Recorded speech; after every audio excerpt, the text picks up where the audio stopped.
My name's Tim Ward, and I'm one of the 9 survivors that survived and were recovered on March 22nd, 2014, when the Oso mudslide took out our community.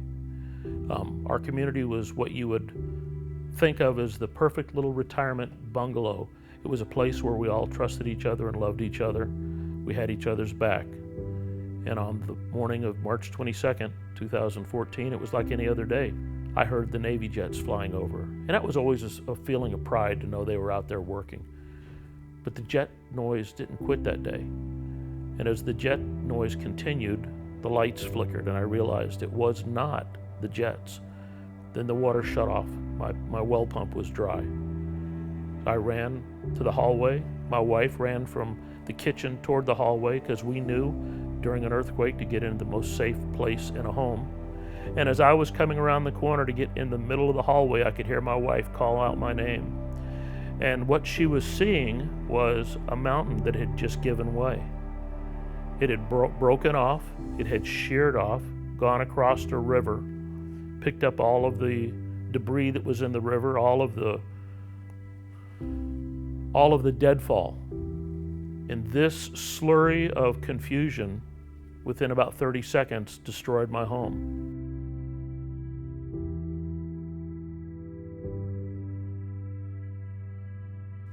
I don't know how much later it was, but I woke up in a hole 500 yards from my house, 15 feet below the surface, below a small air pocket.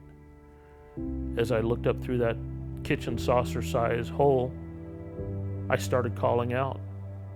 The next thing I consciously remember are Navy rescuemen crawling around in the hole where I was at, chainsaws going, people pulling and putting straps around my body. I eventually was dug out, taken back through a long journey of a couple hospitals, and I eventually made it to Harborview, where I was physically put back together. And from there, I started doing the physical recovery. I'm going through morphine drips and going through 12 to 14 hours worth of surgery. In the last 2.5 years, I've been through multiple surgeries to get either things repaired or to get hardware removed. Once I found out for a fact that my wife had passed away, this was the real beginning of the recovery. My body would heal, but I was worried about my spirit, about my soul, about my future.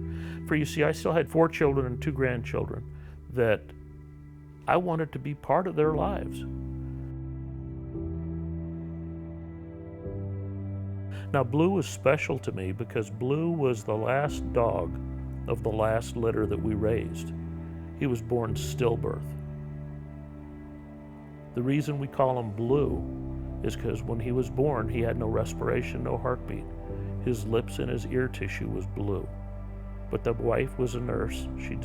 She refused to give up on anything. And she gave him mouth-to-snout resuscitation and gave him chest compressions and brought him back to life. So the only dog that survived is the one that has her breath inside him. I think back about how the Lutheran services stepped up, and through the services that Peggy helped to provide, I learned that there was more out there than just me as a survivor. I learned that even though I didn't know where the services were, that they were actually readily available. They provided a structured support service network. They provided the financial backbone that it takes to do something like this. They provided a physical building for us in which to meet in.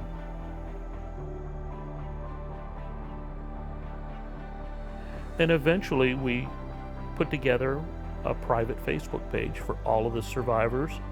And when I'm talking survivors, I'm not talking about just the 9 bodies that were living and breathing after the event. I'm talking about the hundreds of survivors who lost family members, property, community. So we started going out on all the holidays that we could think of, whether it was Thanksgiving or Christmas or whatever the holiday happened to be, and helping the homeless, which that's another tragedy.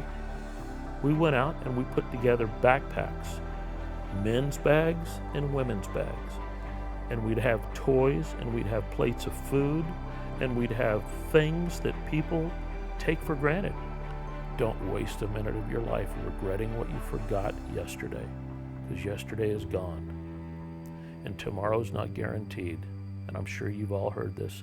The only thing we have is today. So if there is something that you want to say to your children, or your wife, or your father, or your mother, or your dog, or your cat, I don't care who it is, say it, do it, act on it, because that's the only guaranteed time you've got.